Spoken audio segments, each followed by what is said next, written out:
Përshëndetje për gjithë dhe mirë se ardhët në klinikën D. Sonte do të flasim për një nga çështjet që prek shumë njerëz, por shpesh ditë bëhet dhe problem ditor.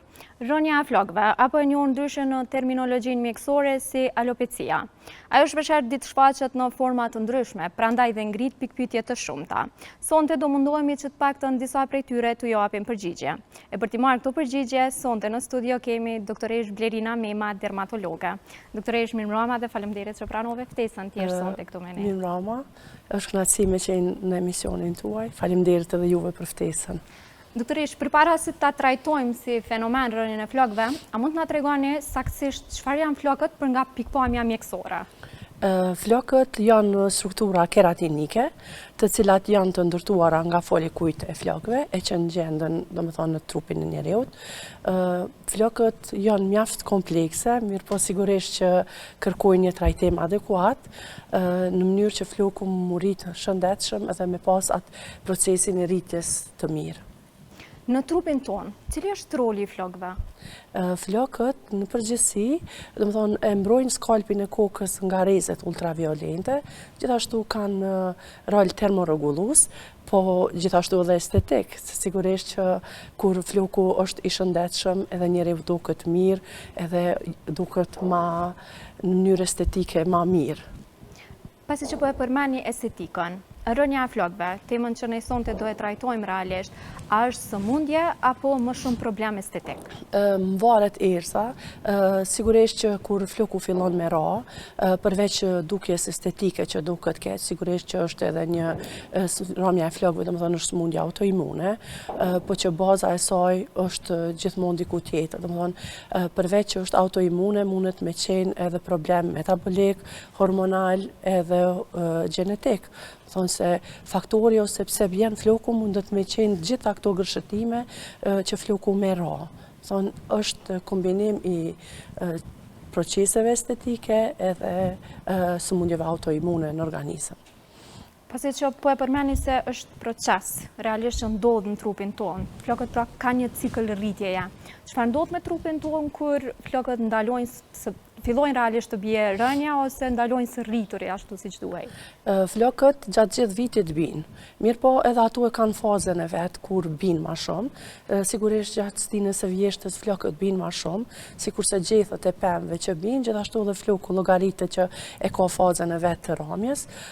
Mirë po floku i ka disa fazat veta, e ka fazën anagjene, fazën telegjene, domethënë këto fazat të cilat kur kena ndonjë problem ose ndonjë çrregullim që po e shkakton këtë rënje flokut, sigurisht që këto faza pësojnë ndryshime njëna me tjetrën. Faza e anagjene, domethënë ajo e cila është faza e rritjes flokut, sigurisht që kjo shkurtohet, ndërsa faza telegjene e rënjes së flokut kjo zgjatet. Domethënë prishet një balancë në mes këtyre dy fazave dhe sigurisht që floku bjen. Domethënë është çrregullim i rënjes flokut.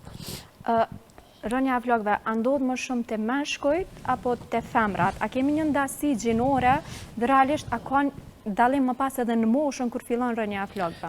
Varet tek dy gjinit, domethënë haset rënja e flokëve, edhe të mashkujt edhe të femrat, mirë po sigurisht që faza adoleshencës, mas adoleshencës floku fillon tek disa persona me ra, mirë po kjo rritet, domethënë manifestohet zakonisht me çrregullime që një adoleshent mundet me pas në organizëm, ose keq ushqyeshmëria, ose dietat jo të balancume, ose çrregullimet hormonale. Domethënë janë shumë faktorë që mujnë me shkaktu rënjen e flokëve, por që zakonisht bine edhe te mashkujt edhe te femrat. Mirë po kur është në pyetje gjinit, tek mashkujt është më shumë e shprehur faza, domethënë rënja e flokëve gjenetike që është rënje, ndërsa te femrat mundet me qenë edhe hormonale. Domethënë çrregullimet hormonale munden me shkaktu rënje të flokëve, domethënë këto janë pasojat. A ka studimet që tregojnë që është një moshë e caktuar, apo rënjen e flokëve mund ta hasim prej fëmijërisë deri tek edhe moshat e shtyera? Rënja e flokëve, domethënë nuk e ka ndonjë moshë caktuar kur floku mundet me ra. kemi edhe fëmijë shumë të vogël që gjatë jetës tyre ballafaqohen me rrëmje të flokëve. Në praktikën tonë të përditshme kemi pacient 9 vjet, 10 vjet që hasin me rrëmje të flokëve. Mirëpo, nëse ne duhet të dimë se pse po bjen floku, sigurisht që duhet me hulumtu rrëmjen e flokut. Tek një fëmijë munden me qenë problemet me dhëmbët, infeksionet e dhëmbëve, ose ndonjë infeksion tjetër në organizëm që mundet me shkaktu rrëmjen e flokëve. Gjithmonë është një fokus i cili po na e nxit që floku me ra. Mirë po na fillimisht duhet me gjetë shkaktarën, se po bjen floku, mandej me fillu me trajtu flokun, varësisht për problemin që na e kemi. Doktoresh, disa nga shkaktarët veç i përmendet në fillim të intervistës. Varësisht nga shkaktarët, a ekzistojnë lloje të ndryshme të rrënjes së flokëve ose alopecisë, siç e cekëm në fillim?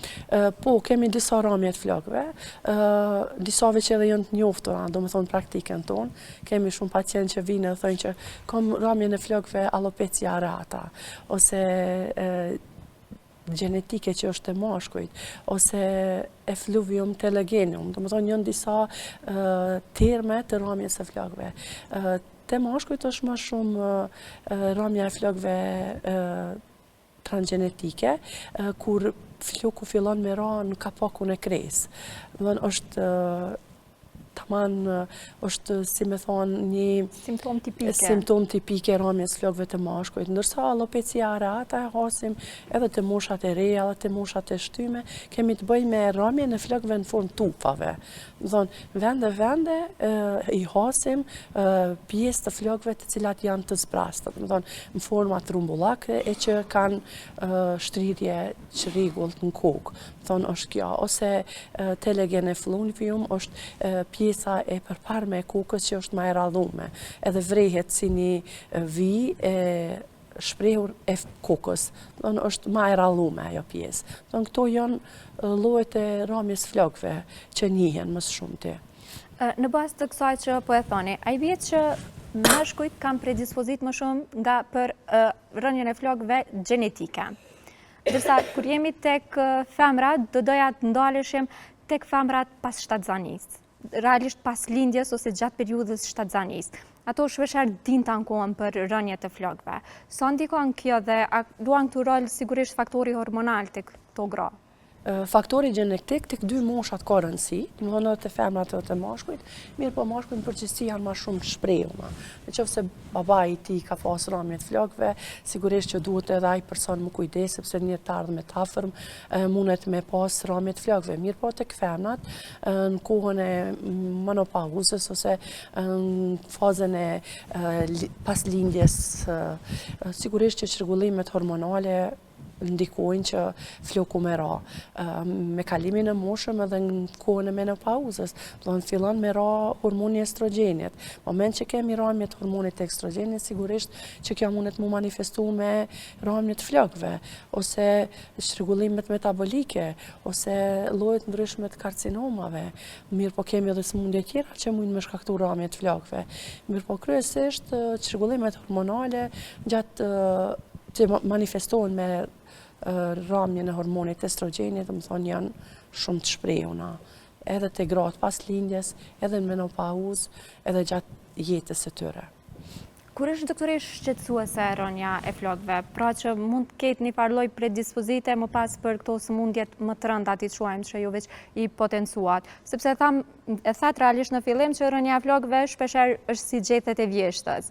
Po nuk është shumë shqetësuese kur ato bien si gjethet e vjeshtës, dhe kur duhet të shqetësohemi kur kemi rrënje që realisht më pas janë indikator shumë të rëndësishëm që me fillu vizitat te dermatologu. Irza, floku bjen gjatë gjithë vitet, në qoftë se gjatë ditës kemi 50 deri 100 fije floku të cilat bijnë, sigurisht që nuk janë shumë shqetësuese, mirë po, në qoftë se kjo sasi fillon mu rrit, edhe gjatë ditës kemi numër më të madh çimeve flokëve që na i hasim, kur pastrohemi ose kur i krijojmë flokë, sigurisht që duhet me qenë alarmante, duhet të mu drejtu te dermatologu, jo mu vetë diagnostifiku, sepse ka njerë edhe rrjetet sociale pe kanë atë efektin negativ, sepse jo gjithmonë brendet ndryshme po janë të mirë se ardhura, jo gjithmonë problemet e rrëmjes flokëve janë si pasojë ndonjë përdorim ushqimit, shamponit jo adekuat, do më thonë patologji të organizmit janë ndryshme.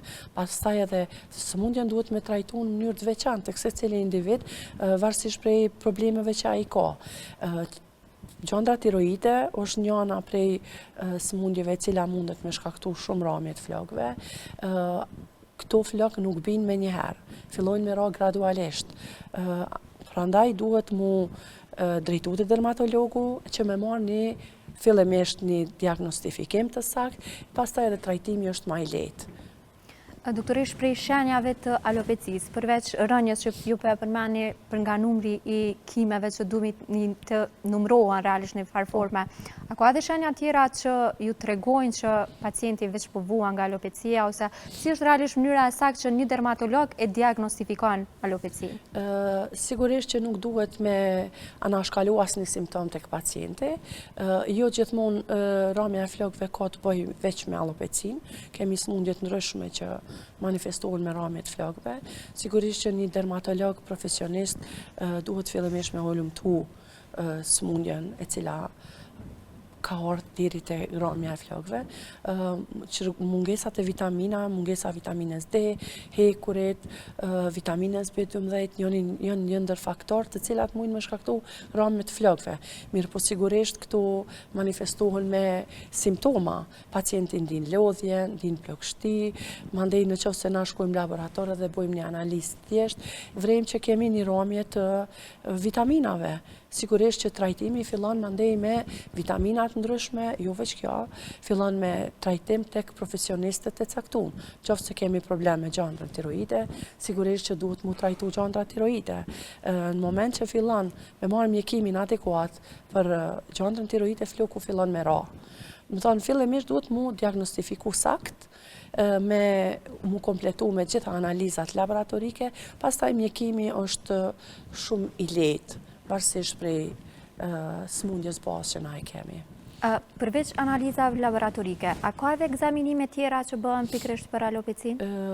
Në klinikën e dermatologjisë edhe në praktikën e përditshme, dermatologët kanë ekzaminime ndryshme që ata i praktikojnë. Sigurisht që përveç tash ekzistojnë edhe lasera të ndryshme, është edhe dermatoskopi, njëri prej aparatave që domethënë nëpërmes saj mujnë me pas kalpin e kokës, nëse kemi ndonjë infeksion, ndonjë absces ose ndonjë rrallim të theksuar të ramjet flokut, domethënë është një aparat i cili është shumë i thjeshtë, por që është shumë diagnostik. Domethënë e vren në fillim problemin që ka ardhur deri te rënja e flokëve. Pastaj edhe kompletimi me analiza laboratorike, mandej në raste të veçanta kemi edhe biopsinë, kur e marrim biopsinë e asaj pjesës ku ka ra floku dhe nëpërmes rezultateve histopatologjike vijmë deri te një diagnostifikim i saktë. Si ekzaminime, a marrin shumë kohë për pacientin? Zakonisht këto ekzaminime nuk janë as shumë të kushtueshme, mirë po nuk janë as procedurat mundimshme. 5 minuta 10, do se cili prej neve duhet mi kushtu rëndësi, një konsulte të rregullt me dermatologun, e jo mu diagnostifiku veç pse dikush po thot, ose nëse kemi lexu në rrjetet sociale që ky shampon na ka bo mirë, ose ky tretman më ka bo mirë, mundet me të bo mirë edhe ty. Fillimisht duhet me marrë gjithmonë këshilla adekuate nga profesionistët shëndetësor. Doktoresh, ti veç i përmende rrjetet sociale, e ne kemi mundësinë sot me i pa rrjetet sociale që realisht paraqiten shumë produkte, të cilat shumica prej tyre e garantojnë një rifillim të flokëve ose një ndërprerje të alopecisë. Sa janë të besueshme këto produkte që ne i hasim në rrjetet sociale? Sigurisht që unë nuk jam edhe kundër me lexu, rrjetet sociale janë të mirë se ardhura, nëse na dojmë mu eduku për ndonjë problem, me lexu, mirë po jo mu diagnostifiku dhe mu trajtu nëpërmes rrjeteve sociale, sepse ato janë e ndihmojnë ramjen e flokëve, mirë po nuk e trajtojnë. Në shamponi ose brendet të ndryshme ato nuk mujnë me mjeku sëmundjen e alopecisë. Ato mujnë me ndihmu flokun për mos me ra ose me parandalu ramjen e flokun. Mirë po duhet fillimisht na mu trajtu me terapi nëpërmes protokolleve të veçanta që ekzistojnë e që janë shumë të avancume që trajtimi mu bo sa ma shpejt. Në qoftë se na e lojmë një alopeci 3 vjet, 4 vjet, 5 vjet, pastaj edhe rekuperimi është ma i ngadalshëm. Që duhet fillimisht trajtimin me bo ma shpejt. Edhe diagnostifikimin ma sakt. Kur po e përmani trajtimin, alopecia a trajtohet a vetëm menaxhohet si sëmundje? Ka raste kur trajtohet, në varësisht në cilën fazë ne e gjejmë, mirë po tash ka edhe trajtimet ndryshme që mujnë me parandalu që floku mos me ra. Në praktikën tonë të përditshme kemi latex rich plazma, është PRP-ja si që njihet në gjuhën tonë, dhe më thonë është plazma e pasur me trombocite, cili është një tretman mjaft avancum, mjaft i mirëseardhur, po gjithashtu është edhe mjaft efektiv. Tek pacientët kemi vrej që ajo mundet me shkaktu një trashje të flokut, një shumim edhe një rritje të shëndosh të flokut. Do të thonë, ajo është një procedurë shumë e thjeshtë. Si bëhet kjo procedurë? Po, do të thonë sigurisht që mirët gjaku nga vetë pacienti, ndahet plazma e pasur me trombocite. Trombocitet i kanë faktor të rritjes, të cilat ndikojnë që floku mu trash. Mu shumu, po njëkohësisht edhe me parandalu rrëmjen e saj. Kjo kryhet nëpërmes disa seancave, 3 deri në 4 seanca në vit, çdo 3 deri në 4 javë. Si procedurë është mjaft e thjeshtë, por bëhet nëpërmes shpimeve të ndryshme, nëpërmes injeksioneve të vogla në lëkurën e kokës. Sigurisht që nuk janë as të dhimbshme, gjylponat janë shumë të vogla dhe dhimbja është minimale. Është një procedurë shumë e thjeshtë, por shumë efektive. Pastaj kjo mundet më bo dhe nëpërmes koktelave të ndryshme që kombinohen, nëpërmes koktelave me vitamina që janë ushqyese dhe të shëndetshme për flokun. Kemi shumë tretmane të cilat mujnë me ndiku që floku mu trash edhe me kthy atë vitalitetin e vet. Si tretmane, a kanë efekte anësore diçka për pacientin?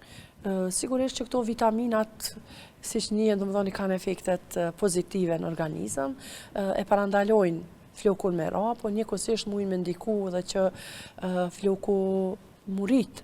Se në qoftë se kemi mungesë në një vitaminit, na thjesht veç për kompenzojnë atë vitaminin i cili është hup. Por në qoftë se këto bëhen nga jo profesionistët, në mënyrë jo adekuate, sigurisht që ka dhe efekte anësore, sepse ato e provetat të cilat mirët gjaku dhe ndahet nëpërmes aparatave speciale, cilat janë nëpër laborator shumë të avancume, sigurisht që ato e provetat janë speciale, nuk janë e provetat thjeshta. Janë me natrium citrat, e kanë e provetin speciale, ku ndahet plazma me trombocite, nuk janë e provetat thjeshta. Prandaj duhet mu drejtu tek profesionistët, sepse ata janë kompetent për me caktu një tretman adekuat, që mos me pas efekt anësore në të ardhmen. Doktorisht, i përmendim vitaminat që të injektuan në skalpin, po sa i përket vitaminave që mund të mirën në formë tabletare ose suplementeve të ndryshme, sa kanë rol këto në parandalimin dhe menaxhimin e alopecisë? Kanë mjaft rol të mirë në organizëm, ka shumë lloje të vitaminave që aplikohen. Është biotina, mandej është vitamina e hekurit, vitamines B12, vitamines D, si që thamë edhe ma herët në qoftë se kemi ramje, ose kemi një mungesë këtyre vitaminave, sigurisht që na duhet me kompenzu. Këto kanë efektin pozitiv në organizëm, se roli e tyre është me kompenzu atë nevojë që na e kemi në organizëm. Po kthehemi te vitaminat natyrale, nëse më lejohet me i quajt, sa ndikon ushqyerja në parandalimin e alopecisë? Ose çka preferohen ndoshta më shumë që të marrim nga ushqimet për me parandalu një rënje të flokëve? Floku në përgjithësi, e thamë edhe më herët që është një protein keratin, e cila është mjaft komplekse. Sigurisht që ushqimi ju fishin flok, ka rëndësi në krejt organizmin e njeriut. Në qoftë se na ushqehemi jo shëndetshëm, më thonë steroidet ndryshme që e kom thonë disa herë dhe në për fitnesat ndryshme, përdorin hormonet ndryshme, ato sigurisht që mujnë me pas efekte negative në organizëm. Se cili edhe një fëmijë, edhe tek një i rritër, duhet më ushqy shëndetshëm me proteina. Me pemë, perime, mu kujdes për flokun nuk duhet mu pastru çdo ditë. Mjafton 2 deri 3 herë në javë, lëkura e flokut mu pastru, sepse nuk është mirë asat yndyrën e tepërt që na me dëmtu. Me shamponat ndryshme që kanë përmbajtje të acideve të ndryshme që dëmtojnë skalpin e kokës. Kështu që ushqimi ka rëndësi shumë të madhe në organizëm, edhe sidomos në rrëmjen e flokut. Isha ndalë pak të ushqimi dhe të sidomos gjinia femrore që ne preferojmë disa dieta për shkak të pamjes fizike tonën. Sa ndikojnë dietat ekstreme në rënjën e flokëve, sepse e dim që ndërherë kur i ndërpresim në aca ushqime, i ndërpresim për një kohë të gjatë, vetëm me humb peshë. Po masandej shpeshherë ndodh që paraqitet realisht edhe rënja. A ndikon kjo pikërisht për shkak të kësaj dietës dhe mungesës së shumë proteinave ndoshta që ne i menjanojmë nuk i marrim? Humbja e elektrolitëve në mënyrë të pakontrolluar sigurisht është e dëmshme për organizëm. Organizmi është mjaft kompleks edhe kërkon një trajtim adekuat. Sigurisht që këto dieta jo të balansume, do të thonë që na kalojmë në ato dieta ekstreme duke i reduktu vitaminat, duke marrë ushqime jo adekuate, ato sigurisht që i humbin elektrolit, edhe ndikojnë rrëmjen e flokut. Gjithmonë e vrejmë që personat e cilët humbin peshë, simptomin ose ankesën e parë që kanë fillu me mra flokët. Do në është njëni prej faktorëve që po na tregon që organizmi ka fillu me çrregullu. Në qoftë se kjo vazhdon për një periudhë të gjatë, sigurisht që i ka efektet negative në organizëm. Kështu që ushqimi është njëni prej faktorëve shumë të rëndësishëm që ndikon në flokun e shëndosh, në lëkurën e shëndosh dhe gjithku në organizëm, që duhet mu ushqy shëndetshëm, me proteina, me vezë, me karbohidrate, me krejt këto që janë shumë të mirëseardhura për organizëm, në qoftë se na veç i kena mungesën e tyre. Jo përveç saj edhe magneziumi.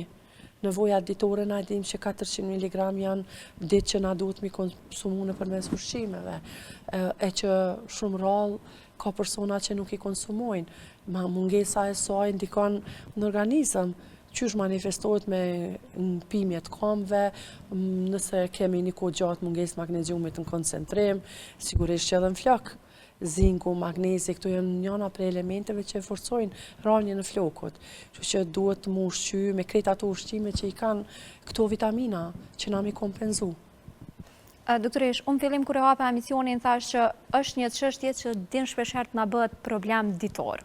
Po sa ndikon përditshmëria jonë, mënyra se si ne e kalojmë ditën në rënjën e flokëve.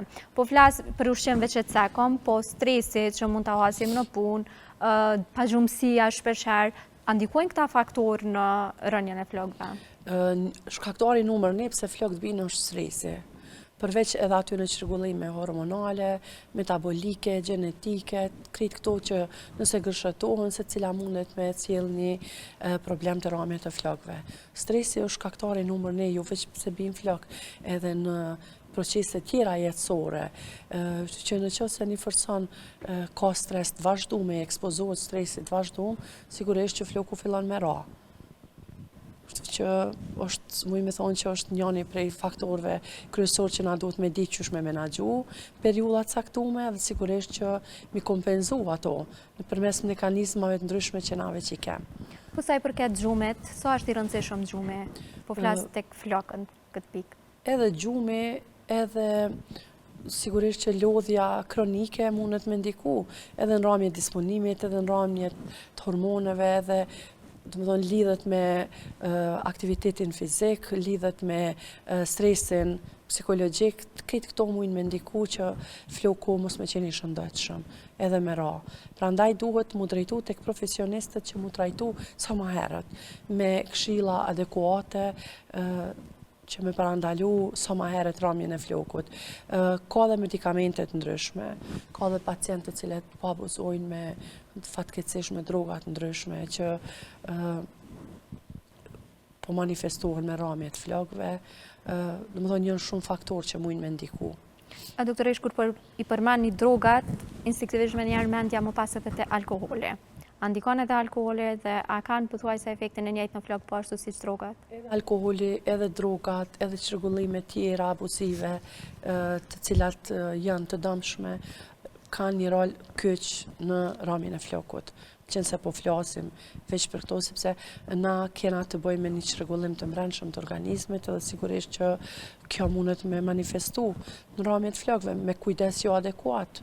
Mandej, kjo ka edhe rol mandej edhe psikologjik, edhe estetik, edhe organik, krejt këto janë të kombinume me njëna tjetrën. Mandej duhet një trajtim në secilën hallk që mu përfshi për me trajtu këtë problem. Kur jemi te estetika, sidomos femrat, po ta shkove të fundit padyshim që edhe meshkujt, ngjyrosja e flokëve, përdorimi i ngjyrave të ndryshme.